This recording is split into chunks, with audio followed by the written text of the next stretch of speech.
We are self-censoring. We are self-hating. That's pretty not okay.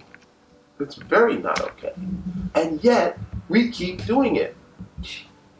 We keep limiting. We're self-destructive. And we have automatic negative thought. That won't work. We tried that 3 years ago. It didn't work then. Right. Yeah, well, guess what? It's not 3 years ago anymore. So we have to be able to visualize. Now, can some people visualize with their eyes open? Yes. Ooh. Ooh. I have a vision. I have a dream where, who knows the words of that? Anyway.